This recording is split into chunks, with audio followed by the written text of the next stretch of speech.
This chapter is on plant responses. This is the way plants grow and respond to stimuli. Remember that animals can respond to stimuli very quickly. We use our nervous system and our muscles. Plants, on the other hand, respond very slowly. If we have a look at what the syllabus wants us to learn, and I'll put this slide up at the end and we'll double check we've covered everything. How do plants know what way to grow? Plants need to position themselves in ideal conditions for growth.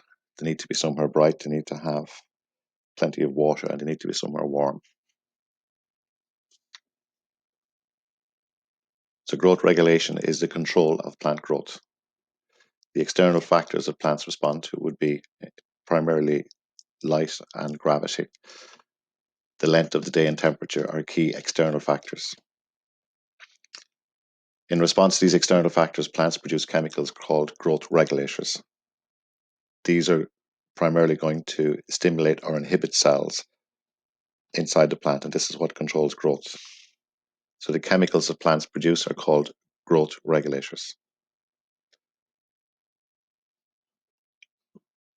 In this example, we can see a stem bending towards light.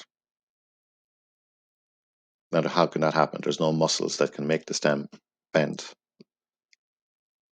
So for a plant stem to bend towards light, we'll need to have the cells on the darker side growing more. So these cells on this side of the stem are growing more, they're elongating more than the cells closer to the light. If light is coming from the top, cells on both sides of the stem are growing at an equal rate. The plant grows upwards. If light is coming from one side, we have more growth on the dark side. So these cells here are stretching more, they're elongating more. The word tropism is the general term for the growth response of a plant to a stimulus. The way plants growth because of a stimulus such as light or gravity.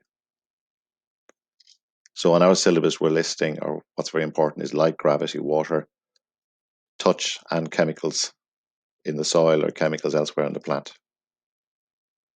In each of these cases the plant positions itself in a more favorable condition.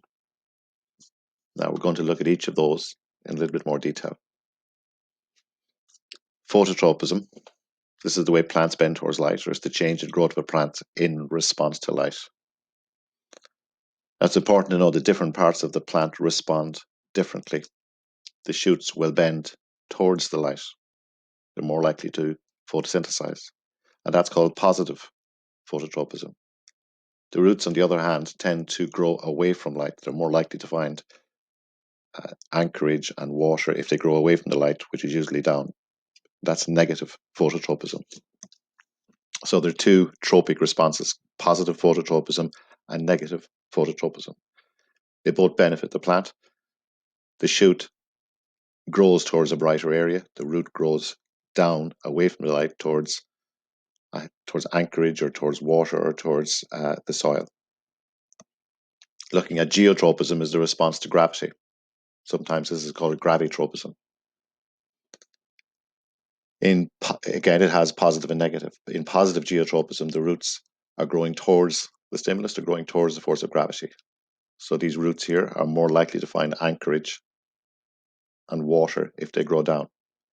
In negative geotropism, this is the shoots, they're growing away from the force of gravity, so they're growing upwards.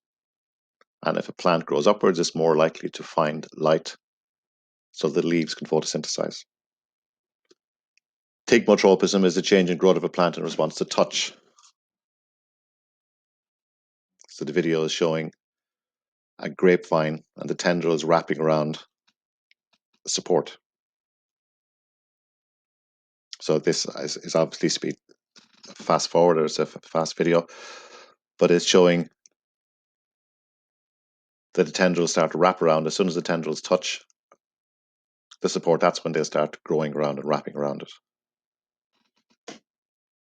And in this video, nice animation, a root growing downwards, pushing its way through the soil. Gravity is bringing it down. And if there's uneven pockets of water in the soil, the roots will grow towards that. So in this example, there's a little bit of water on the right-hand side of the screen, and that's what encourages the roots to grow towards the water. This is called hydrotropism. Now let's look at chemotropism. Chemotropism is growth response of plants to chemicals. In this example, we're going to look at the way a pollen tube is attracted towards the female gamete in a flower. The pollen tube is carrying the male gametes. It's following a chemical trail towards the female gamete down in the ovule. It's a good example of chemotropism. And this example we look again at in the chapter on plant reproduction.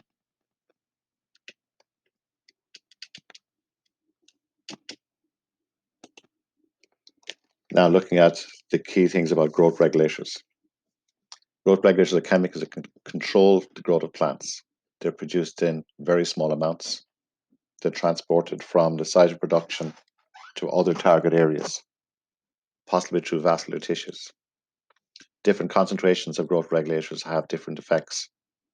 High concentrations of growth regulator can inhibit growth, whereas low concentrations of the same growth regulator could stimulate growth. Their effect depends on location. The same concentration of growth regulator will have a different effect on the roots compared to the stem. And growth regulators can be growth promoters or growth inhibitors. They can stimulate growth or they can prevent growth. Let's now look at some growth promoters. So growth promoters are chemicals that increase plant growth. Auxins are the main example of a growth promoter, and IAA is the chief auxin, it's the main auxin. IAA stands for Acetic Acid. You'll just have to know IAA. Where is IAA made? It's made in the shoot, tip, meristem, the very top of the plant, and also the very tip of the root. IAA is also made in seeds. What does IAA do?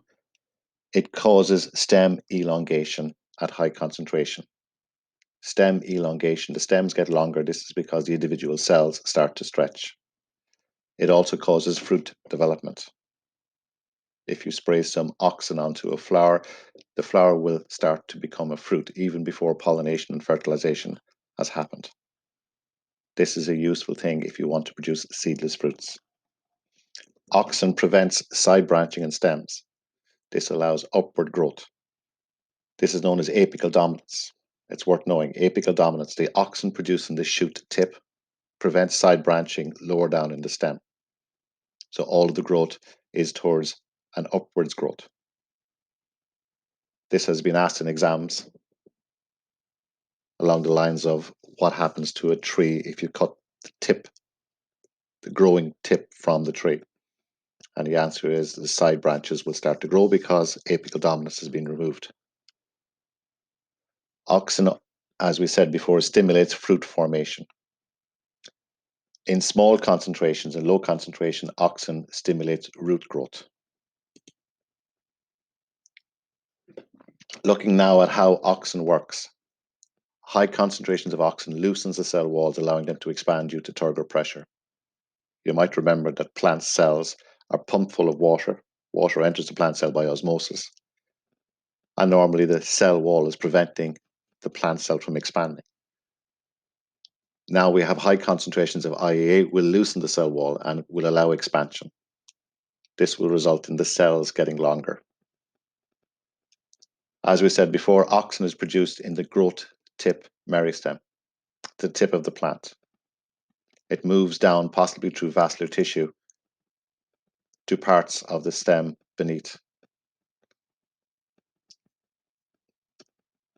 If light is coming from one side, we'll have more auxin diffusing down the shaded side of the stem. The mechanism by which that happens isn't fully understood, but it's found that you tend to have more auxin on the shaded side of a stem. This results in the shaded cells having more IAA and elongating or stretching more. And the stem ends up bending towards light. Okay, this is referred to towards the end of this little video.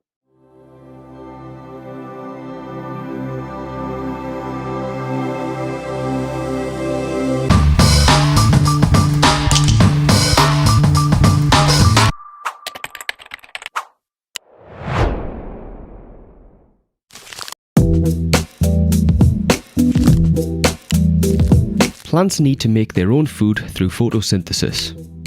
They're really good at maximising the amount of light they take in.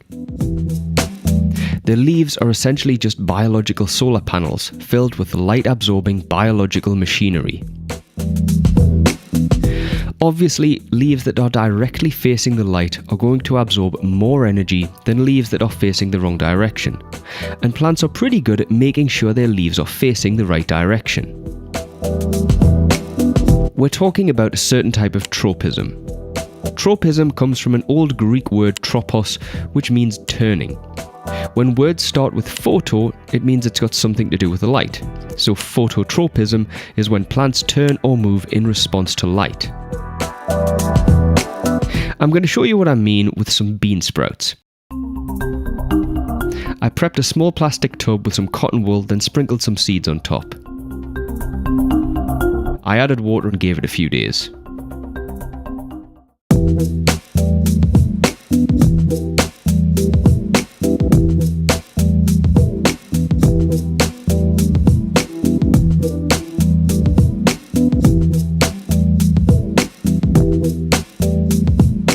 Next, I took a cardboard box, cut out a section of the side for light to enter, and a hole in the front for the camera. Once the plants were established, I put them in the box, turned the lamp on to shine through the side, and put the camera in the front. I left them to do their thing for about 24 hours.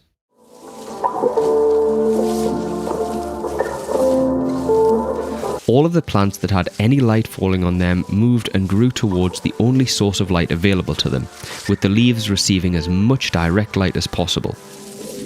This is happening because of auxins. Auxins are hormones, chemicals that send messages through a plant, and they're released from the tip and move down the stem. Auxins can make cells get longer, which means if auxins were applied equally to all cells, the plant would grow taller. But if light reaches a plant from one side, auxins will accumulate on the darker side. This means the cells on the darker side will grow longer than those on the bright side. Picture columns of cells side by side, and imagine only one side receives any sunlight. The cells on the darker side would accumulate auxins and grow longer, forcing the stack to bend to the side until the top of the stack is pointing toward the light.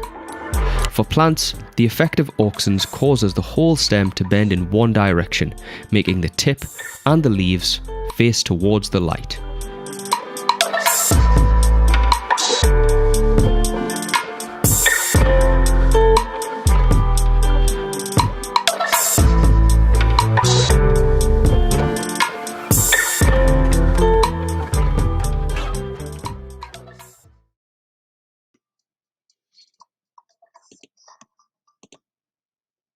Okay, so he's much better at the voiceovers than I am. So from that, you see more auxin produced on the darker side of the stem. The darker side of the stem grows more, those cells elongate more, and the stem ends up tipping or bending towards the light. Now let's look at growth inhibitors. These are chemicals that prevent growth. They inhibit growth, and they can cause another effect. Ethene, or sometimes ethylene gas, is an example of a growth regulator that inhibits growth. It prevents growth. So this is a growth regulator. It's actually a gas. It's a gas released by plant tissue. One of the main effects of ethene is that it causes the ripening of fruit. It also stimulates leaf fall in autumn. This ethene gas can stimulate ethene production in other fruits. So as soon as one plant produces ethene, that ethene can be picked up in the air by other plants, and those plants in turn will start to produce ethene. Is an example of how ethene is used commercially to ripen fruits.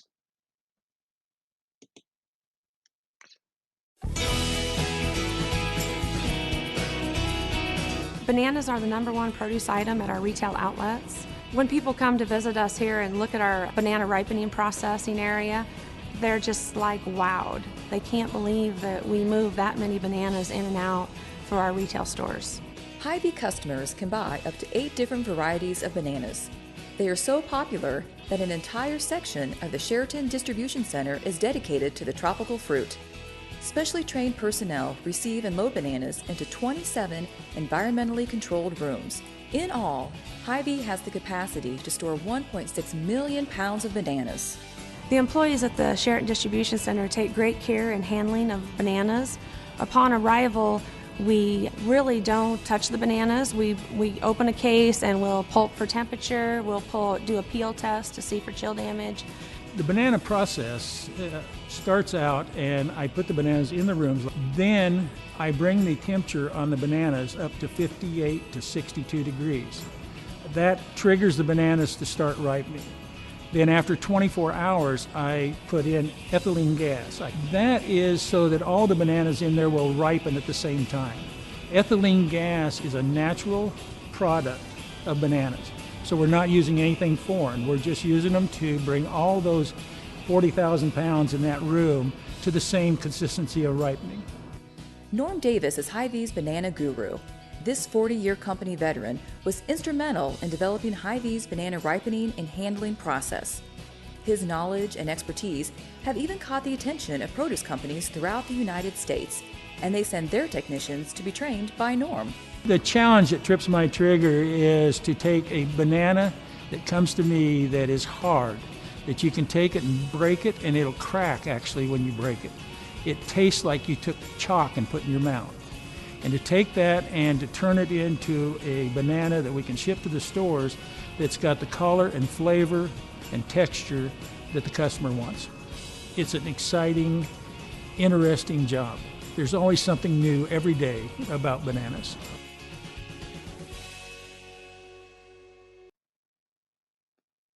Okay, so that guy is using ething gas to ripen bananas. And we can see this at home in the kitchen. If you have some ripe bananas on the shelf, they're producing ething gas, and they're going to cause any other bananas that you have nearby to ripen as well. Now we're looking at another growth inhibitor called abscisic acid. Abscisic acid is a growth inhibitor. Sometimes plants need to stop growing completely. In particular, the seeds of a plant need to stop growing. So abscisic acid will inhibit germination in seeds. It causes dormancy.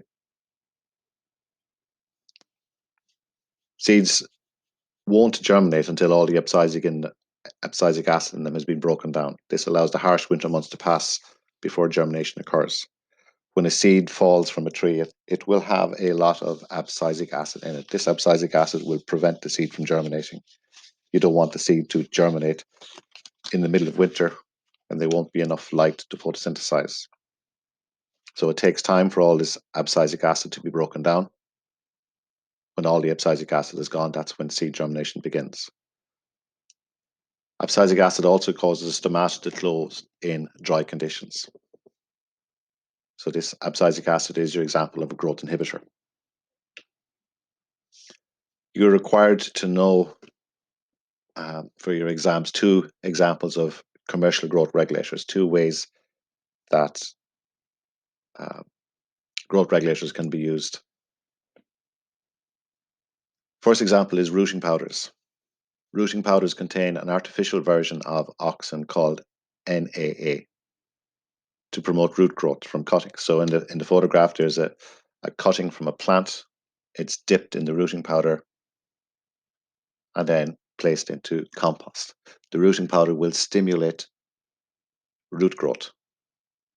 Auxins are used in the micropropagation. This is growing plants from individual cells. And auxins, as we saw in the previous video, is used for ripening fruits.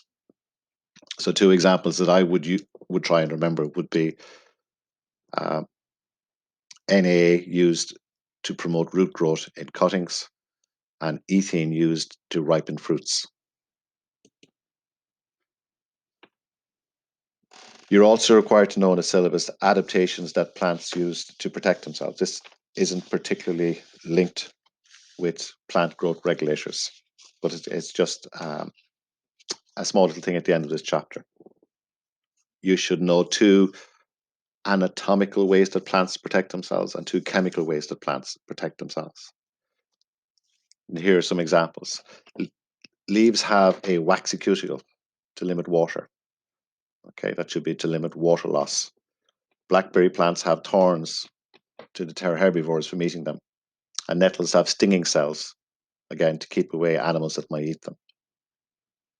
So I would try and remember thorns and stinging cells, and if possible, the waxy cuticle that prevents water loss from the upper part of a leaf. Chemical adaptations that plants have. In order to protect enzymes, plant enzymes from damage due to high temperatures, the plants can produce special proteins called heat shock proteins. These heat shock proteins act like gloves. They wrap around enzymes and protect the enzyme or prevent the enzyme from changing shape. And these become active in high temperature. And plants can also defend themselves against microbial attack. In particular, they produce a chemical called phytoalexins, which protect them from fungal infections. So those are the two examples in bold of chemical adaptations to protect plants. And anatomical adaptations, I would try to remember the waxy cuticle, the thorns, stinging cells. Now, we're also required to do an investigation, a mandatory experiment in this practical, or in this chapter. So we're going to try and describe the key points to it. The title is to investigate the effect of IA growth regulator on plant tissue. The plant tissue we're going to use is radish seeds. Radish grow quite quickly. We can get plants after a week.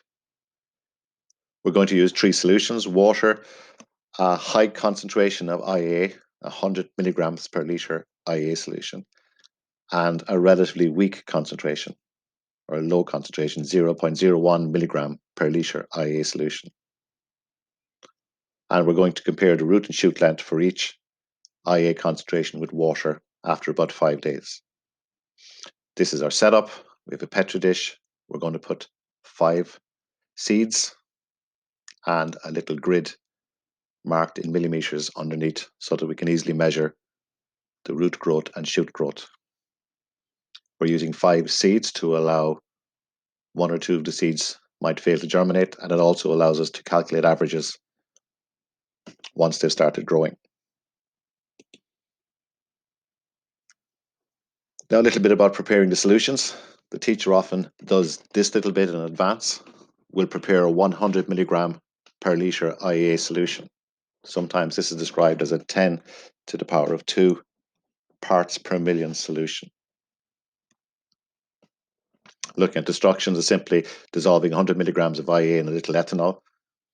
IA doesn't easily dissolve in water, but it easily does dissolve in ethanol. Add this to 800 milliliters of water and stir. If we heat it now, we'll evaporate the ethanol. And you need to top it up then to have a final volume of 100 milliliter. And this is referred to as a stock solution. I don't think you're required to know the steps in that. I'm just putting it in here for completion. To prepare a solution of 0.01 milligrams of IA solution. Remember, we're starting with our stock solution. The stock solution is 100 milligrams per liter. So use a dropper to remove 1 milliliter of stock solution and add to 9 milliliters of pure water. So we're diluting it by 10%. This creates a solution of 10 milligrams. So we've gone from 100 milligrams per liter to 10 milligrams per liter. We'll need to repeat that procedure again. Add 1 milliliter of this solution to 9 ml of water to create a 1 milligram per liter solution. So we've gone from 100 milligrams per liter to 10 milligrams per liter. Now we're at 1 milligram per liter. I will repeat that again to go to 0.1 and repeat it again to go to 0.01 milligrams per liter. This is a step-by-step process known as serial dilution. Looking at it again, we're starting here with 100 milligram per liter solution. We remove 1 milliliter from this and add it to 9 milliliters of water. This then creates a 10 milligram per liter solution. Remove 1 milliliter of that and add it to 9 milliliters of water. This creates a 1 milligram per liter solution. Remove 1 milliliter of this and add it to 9 milliliters of water. This creates a 0.1 milligram per liter solution. And finally, 1 milliliter of this into 9 milliliters of water will create a 0.01 milligram per liter solution.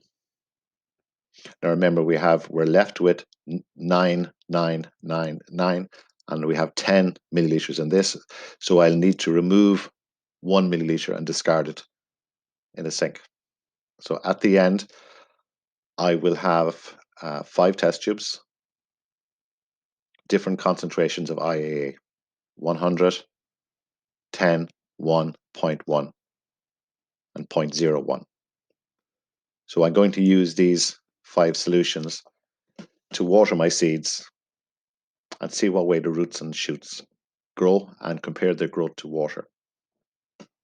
Now, to keep it simple, we're just going to look at what happens in the 100 milligram per liter solution or what happens in the 0.01 milligram per liter solution. This is what the setup might look like after a few days. Note the 1, 2, 3, 4, 5 seeds, the acetate grid. The acetate grid there is to help measure the length of the shoot and the length of the root. I think that's a seed there that hasn't germinated. And this will be a typical set of results after 5 or 6 days. The 10 to the power of 2, this is the 100 milligrams per liter. This is the 10 milligram per liter. 0 is water, so this is the control. This is the way the seeds would have grown in water. And these are more and more dilute. So this is a very dilute solution of IAA. Here's a set of sample results. But these are just results that I would have made up. These are results after averages have been calculated. So if we have 4 or 5 seeds in each dish, we can average the stem length and average the root length. So if we look at what it would be in water, after 5 days, the average stem length is 4 centimeters and the average root length is 4 centimeters. This is what it is for water. For the stock solution, which is 100 milligrams per liter, the average stem length 8 centimeters, the average root length 1 centimeters. So from that, maybe you can look at that the stem may have been slightly stimulated. It's longer than it would be in water, but the root at this concentration is shorter than it would be in water. So this has been inhibited. Now, if we look at the very dilute solution, the 0.01 milligram per liter, compare this to water. Okay, it's slightly longer than it would be in water, so it's slightly stimulated. And the roots are much longer than they would be in water. So they're stimulated as well. So the conclusion based on this data, and remember this data is just numbers I made up. The conclusion on this data, high concentration of IA stimulated stem growth, but inhibited root growth. Okay, so check that. Stimulated stem growth, but inhibited root growth. Low concentration of IA slightly stimulated stem growth. Okay, a little bit more than would be in water. And greatly stimulated root growth. You will not have to remember a set of results like this, but you should be able to interpret results. This is a set of instructions I would have had in your study notes.